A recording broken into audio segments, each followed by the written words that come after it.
우리가 사무엘상을 살펴보고 있는데요. 하나님은 진정한 이스라엘의 왕이시죠. 하나님께서 그 진정한 이스라엘의 왕이신 여호와의 말씀을 불순종하고 스스로 판단하고 결정했던 사울을 버리셨습니다. 그리고 여호와를 경외하고 신뢰하는 중심을 가지고 있었던 다윗에게 기름을 부어서 새 왕으로 세우셨어요. 그리고 다윗은 블레셋의 싸움 도두는 자, 블레셋 군대의 대표로 나아왔던 골리앗에 맞서서 이스라엘의 대표로 나가 싸우면서 하나님이 보셨던 중심이 무엇인지를 분명하게 보여주었습니다. 하나님께서 다윗의 중심을 보시고 다윗을 왕으로 기름 부으셨다고 말씀하셨는데, 그 하나님이 보셨던 다윗의 중심이 무엇인지, 골리앗과의 싸움에서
정중하게 하셨고, 아무 갑옷도 입지 않고 심지어 칼조차도 들지 않은 다윗이 골리앗의 목을 베게 하셨습니다. 그리고 그 이후에도 다윗은 계속해서 전쟁에 나갈 때마다 승리를 거두었습니다. 우리말 성경에 보면 1절에 1절이 아니라 우리말 성경을 보면 5절에 보면 다윗은 사울이 보내는 곳마다 가서 지혜롭게 행하매 그랬습니다. 지혜롭게 행하매. 여기 직역하면 번창했다, 번영했다 이렇게 볼 수 있어요. 그러니까 다윗이 형통했다, 계속해서 성공했다, 승승장구했다 이런 의미라고 볼 수 있습니다. 그래서 다윗이 사울이 보내는 곳마다 전쟁에서 승리했기 때문에 사울이 다윗을 군대의 장으로 삼았어요. 군대의 장으로 삼았습니다. 다윗이 이제 더 이상 전쟁에 나갈 수 없을 것처럼 보이는 소년이 아니라 군사적 임무를 맡기에 충분한 존재로 성장한 것이죠. 그리고 오늘 우리가 읽은 사무엘상 18장 1절에서 9절을 보면 이 승승장구하고 형통한 다윗을 다르게 주목한 세 종류의 사람이 등장합니다. 오늘은 이 다윗을 주목한 세 종류의 사람들을 살펴보면서, 그들의 시선을 살펴보면서 오늘 설교 제목처럼 우리가 무엇에 주목하며 살고 있는지, 또 우리가 무엇을 주목하면서 살아야 하는지 한번 돌아보도록 하겠습니다. 오늘 본문에서 첫 번째로 등장하는 사람은 바로 사울의 아들 요나단입니다. 사울의 아들 요나단. 18장 1절을 보면 다윗이 사울에게 말하기를 마침에 요나단의 마음이 다윗의 마음과 하나가 되어 요나단이 그를 자기 생명같이 사랑하니라 그랬습니다. 요나단의 영혼과 다윗의 영혼이 연결되었다. 두 영혼이 묶였다 이런 뜻이고, 요나단이 다윗을 향해서 뗄래야 뗄 수 없는 헌신을 하게 되었다 그런 의미예요. 그리고 성경은 바로 이어서 사울이 한 일을 기록하면서 사울과 요나단을 대조합니다. 2절을 보면 이렇게 돼 있어요. 그날의 사울은 다윗을 머무르게 하고 다윗을 취하고 그의 아버지의 집으로 다시 돌아가기를 허락하지 아니하였고 그랬어요. 사울은 골리앗을 쓰러뜨린 다윗을 취해서 머무르게 하면서 자신의 곁에 두었습니다. 그러니까 똑같이 골리앗을 쓰러뜨리는 장면을 보고 요나단은 다윗을 사랑하여서 다윗을 위해서 헌신했고, 사울은 자신의 유익을 위해서 다윗을 취해서 아버지의 집에 돌아가는 것을 금지했다. 이렇게 얘기하고 있어요. 근데 여러분, 다윗은 무엇 때문에 다윗과 한 마음이 되었고 다윗을 자기 생명처럼 사랑하고 다윗에게 헌신하게 되었을까요? 성경이 구체적으로 기록하고 있진 않지만 다윗이 블레셋 사람 골리앗을 쓰러뜨리면서 보여주었던 여호와 하나님을 경외하는 믿음, 그 다윗의 믿음, 여호와를 향한 충성의 고백들, 그것 때문이었을 겁니다. 왜냐하면 요나단도 다윗과 같은 마음을 가진 사람이었기 때문에 그래요.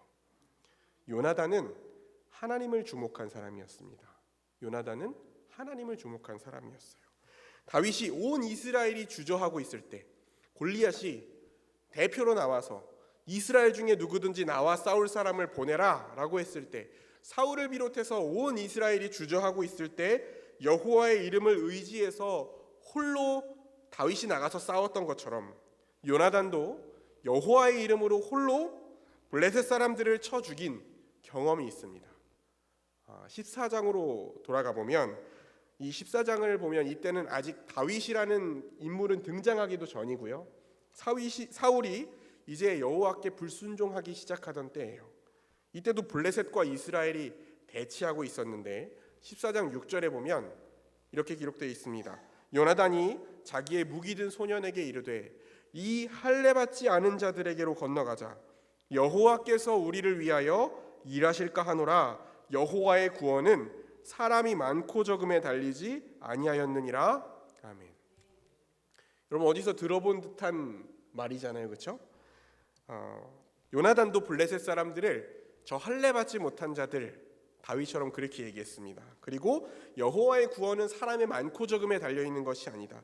여호와께서 우리를 위해서 일하시면 우리가 능히 이길 수 있다. 이게 요나단의 신앙 고백이었어요. 그리고 그 결과 어떻게 됐을까요? 14장 14절에서 15절을 보면 요나단과 그 무기 든 자가 반나절가리 땅 안에서 처음으로 쳐 죽인 자가 20명 가량이라. 들에 있는 진영과 모든 백성들이 공포에 떨었고 부대와 노략군들도 떨었으며 땅이 진동하였으니 이는 큰 떨림이었더라. 여호와께서 요나단의 공격으로 인하여서 블레셋 가운데 큰 공포와 혼란이 있게 하셨고, 이후에 숨어있던 이스라엘 사람들도 함께 공격에 합류하면서 이 블레셋 사람들이 도망치게 됩니다. 그리고 결론적으로 23절에 보면 여호와께서 그날에 이스라엘을 구원하심으로 전쟁이 베다웬을 지나니라. 아멘.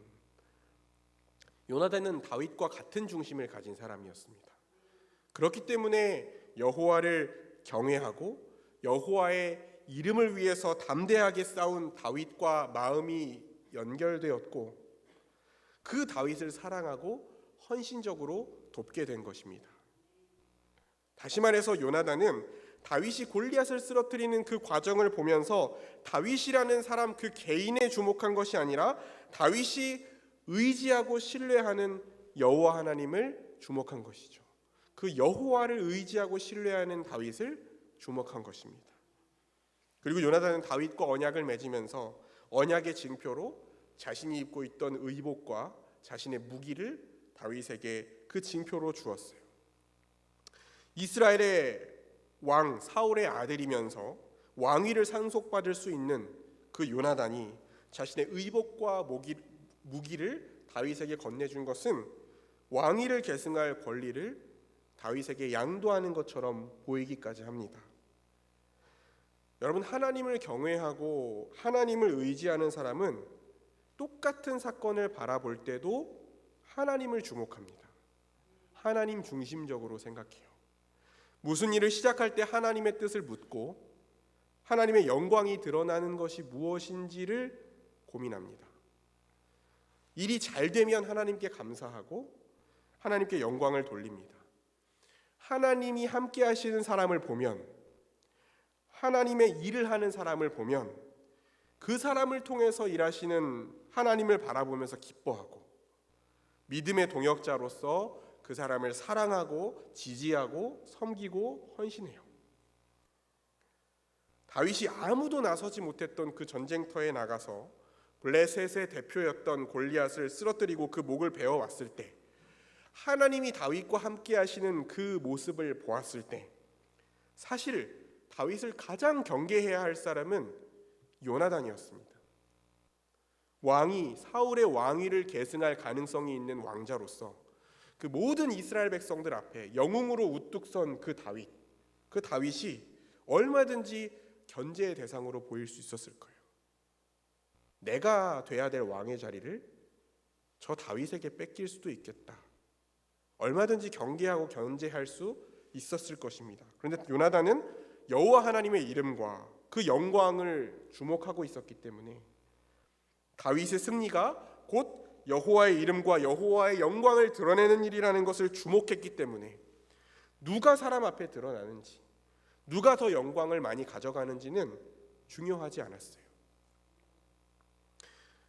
우리 대전 남부교회 교회 공동체 안에서도 이 다윗과 요나단처럼 여호와의 영광을 주목하는 믿음이 있기를 주의 이름으로 축원합니다. 6절부터는 다윗이 블레셋 사람 골리앗을 죽이고 사울 왕과 함께 그 온 이스라엘 군대가 전쟁에서 승리한 뒤에 귀환하는, 전쟁터에서 복귀하는 시점에 일어난 한 사건을 우리에게 이야기해주고 있는데요. 이때 이스라엘 모든 성읍에서 여인들이 나와서 악기를 연주하면서 노래를 부르기 시작합니다. 춤을 추면서 노래를 불러요. 왜 그랬을까요? 승리의 기쁨을 표현하는 거예요. 그 수많은 블레셋 군대, 그 압도적인 위용을 자랑하는 골리앗을 쓰러뜨리고 귀환하는 그 이스라엘 군대 앞에서 기뻐하면서 노래하는 겁니다. 6절을 보면 성경은 여인들이 왕 사울을 환영하는데 그랬습니다. 그러니까 이 여인들이 불렀던 노래는요, 사울 왕을 환영하는 노래였어요. 이스라엘 군대를 승리로 이끌고 돌아오는 왕을 환영하면서 그 승리의 기쁨을 노래하는 그 노래였다고요. 7절을 보면 그 노래의 내용은 이렇습니다. 여인들이 뛰놀며 노래하여 이르되 사울이 죽인 자는 천천히요 다윗은 만만히로다 한지라. 여러분, 히브리 시에서 이 구약 성경은 히브리어로 쓰여 있잖아요. 이스라엘 백성들이 히브리어를 사용했는데 이 히브리 시에서 천천, 만만, 천과 만이라는 숫자는 아주 많은 수를 표현할 때 관용적으로 쓰던 표현이었어요. 시편 91편 7절을 보면 1000명이 네 왼쪽에서 10,000명이 네 오른쪽에서 엎드러지나 이 재앙이 내게 가까이 하지 못하리로다. 그러니까 이 천과 만을 같이 이렇게 쓰잖아요. 시편 144편 13절에도 볼까요? 우리의 곳간에는 백곡이 가득하며 우리의 양은 들에서 천천과 만만으로 번성하며. 이거는 큰 수를 나타낼 때에 특히 이 시에서 아주 익숙하게 쓰는 표현이었다는 거예요. 자연스러운 표현이었습니다.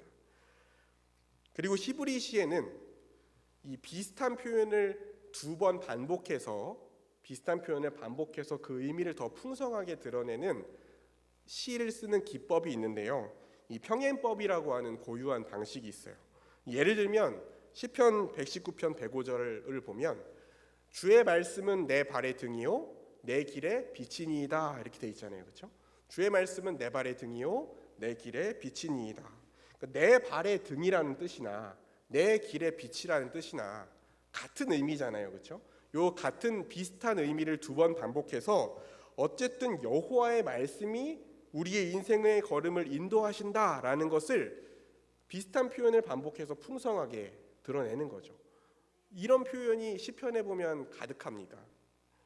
이것처럼 여인들의 노래는요, 이 천천과 만만이라는 관용적인 숫자를 사용하면서 이 히브리 시의 평행법을 사용한 노래예요. 그러니까 이 노래는 사울과 다윗을 대조해 봤더니 다윗이 죽인 사람이 훨씬 많더라, 그걸 얘기하는 노래가 아니라 다윗이 사울보다 훨씬 큰 업적을 이루었더라 그런 얘기를 하는 노래가 아니라요. 쉽게 표현하면 우리의 두 영웅이 수많은 적을 무찔렀다, 이런 노래인 거예요. 이런 노래예요.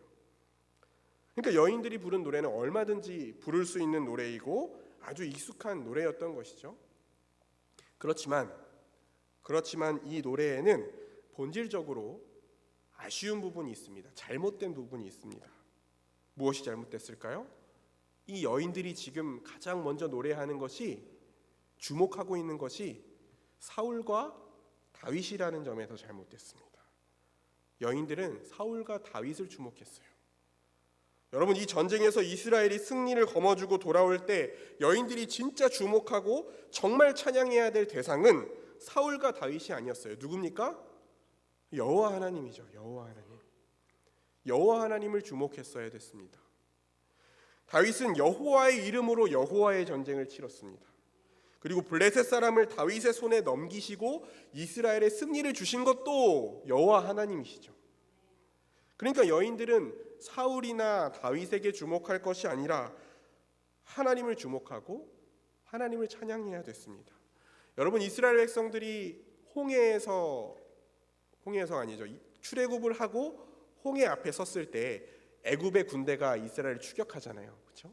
하나님께서 홍해 바다를 가르시고 이스라엘 백성들을 그 사이로 지나가게 하십니다. 그리고 뒤에 추격해 오는 애굽 군대를 그 홍해 바다 가운데 빠뜨리셔서 진멸하시는 장면이 출애굽기에 기록되어 있잖아요.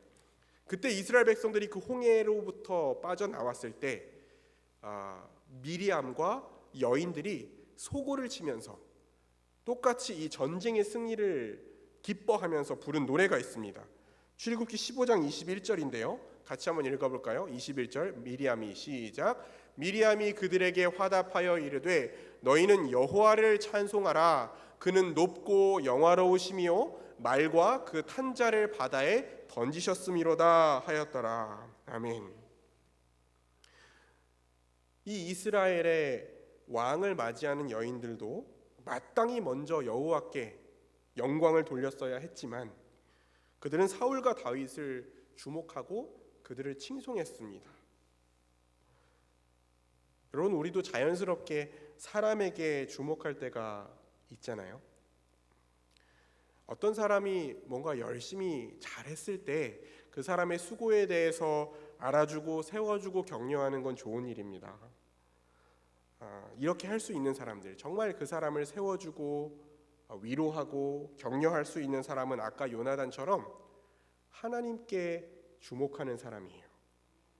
하나님을 사랑하는 마음으로 함께 수고하는 사람들을 격려하고 섬기는 것이죠. 이런 일은 서로를 하나 되게 만들고 하나님의 위로를 전하는 통로가 되고 공동체를 견고하게 합니다. 그런데 사람을 높이거나 비교하는 경우가 있어요, 우리 가운데. 여러분, 똑같은 일을 봤을 때 누군가를 칭찬하거나 누군가를 격려하려고 할 때에 교회에서 어떤 행사를 했어요. 그 일이 잘 되었어요.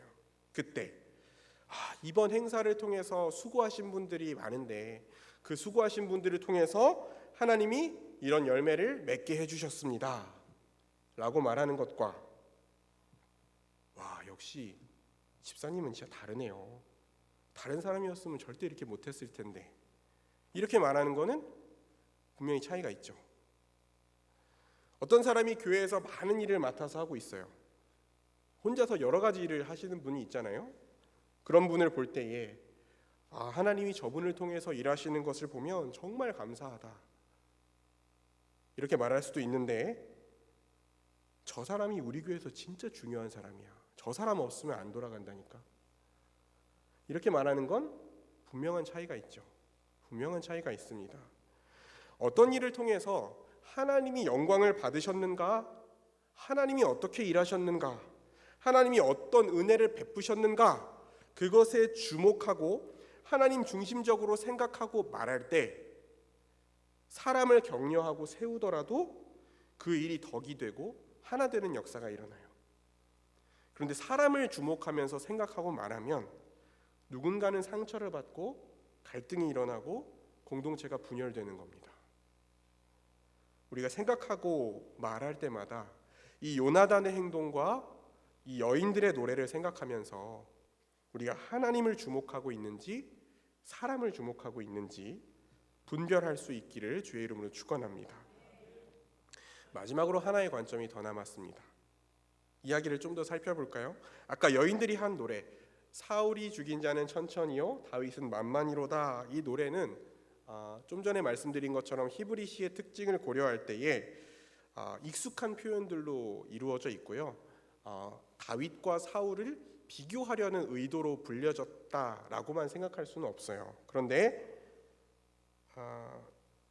더군다나 사울을 먼저 언급했고, 아까 봤던 것처럼 성경은 분명히 이 노래가 사울 왕을 환영하는 노래라고 했습니다.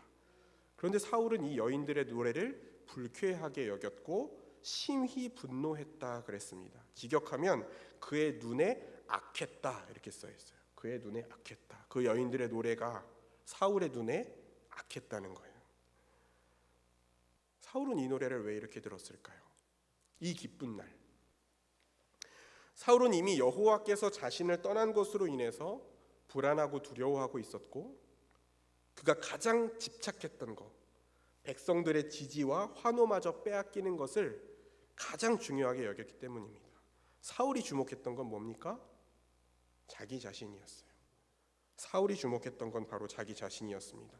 사울이 주목한 건 여호와의 영광도 아니요, 다른 사람도 아니요, 자기 자신이었습니다. 오직 자신이 지지받고 자신이 사랑받고 자신이 영광을 누리는 것만 주목하고 있었어요. 그래서 여호와께서 고통스럽게 하는 영을 보내셨을 때에, 그 두려움과 불안에 사로잡혀 있을 때에 다윗이 자신을 위해서 수금을 탔을 때 그 고통으로부터 해방되니까 다윗을 사랑하여서 무기 드는 자로 세웠다 그랬고, 전쟁에 나가서 자신을 위해서 승리를 가져다 줄 다윗을 위해서 다윗을 취해서 다시 집에 돌아가지 못하게 하잖아요. 전투가 일어나는 곳마다 다윗을 보내지 않습니까? 성경이 오늘 우리가 읽은 말씀을 보면 다윗이 스스로 전쟁에 나가서 승리를 쟁취했다고 기록하고 있지 않습니다. 5절을 다시 볼까요? 자세히 보면 이렇게 되어 있어요. 다윗은 사울이 보내는 곳마다 가서 그랬죠. 사울이 보내는 곳마다 가서 지혜롭게 행하매 사울이 그를 군대의 장으로 삼았더니, 그렇게 기록되어 있어요. 사울은 다윗을 자신의 영광을 위한 수단으로 삼았습니다.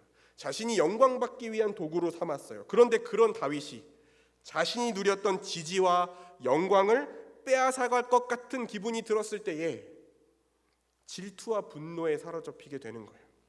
그때부터 자신의 지지자이자 사랑의 대상이었던 다윗이 위협적인 존재로 보이기 시작했습니다. 그때부터 사울이 다윗을 주목하기 시작했다. 성경이 그렇게 얘기하고 있어요. 사울이 다윗에게는 만만을 돌리고 나에게는 천천을 돌리니 그가 더 얻을 것이 나라 말고 무엇이냐, 이렇게 얘기했습니다.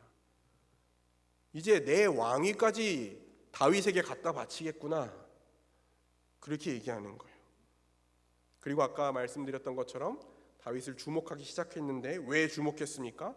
다윗이 자신의 영광을 가로채지 못하도록 경계하기 위해서, 그리고 더 나아가서 다윗을 제거하기 위해서 다윗을 주목하기 시작했어요. 죄를 짓기 위해서 주목하는 겁니다. 우리가 자기 자신을 주목하는 시선을 가지고 있을 때, 자기중심적이고 이기적인 시선을 가지고 있을 때 우리의 눈은 죄를 짓기 위해서 다른 사람을 주목하기 시작해요. 시기와 질투의 시선으로 다른 사람을 주목합니다.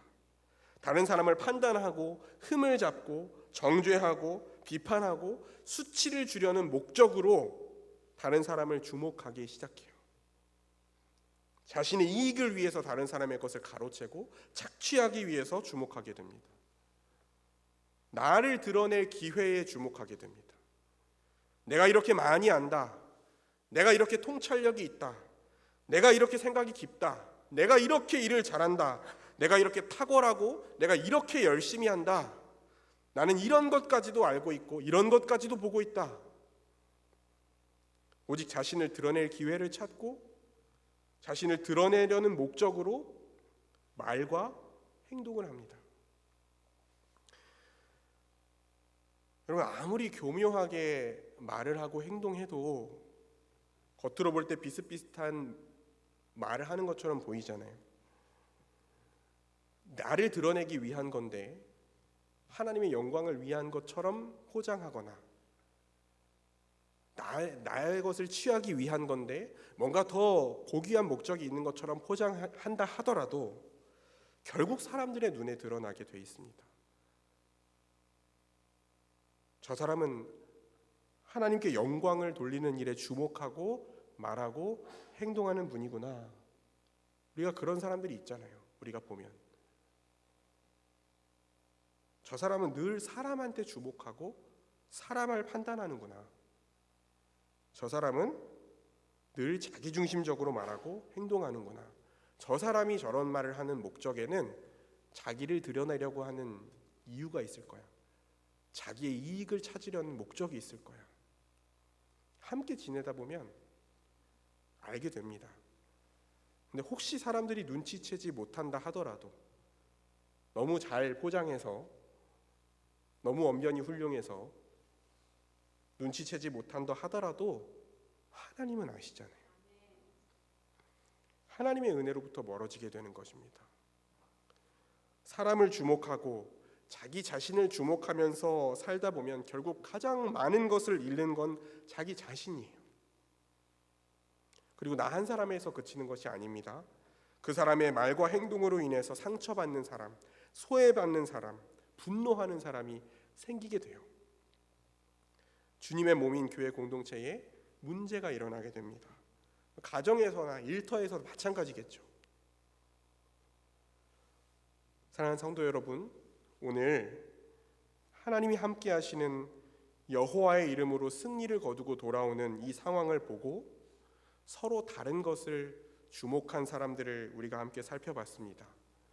우리 대전 남부교회의 모든 성도님들은 자기 자신이 아니라, 사람이 아니라 여호와 하나님을 주목하고 하나님 중심적으로 생각하고 하나님께 영광을 돌리기 위해 힘쓰는 일에 주목해서 하나님의 은혜를 풍성하게 누릴 뿐만 아니라 교회를 건강하고 견고하게 세워가실 수 있기를 주의 이름으로 축원합니다.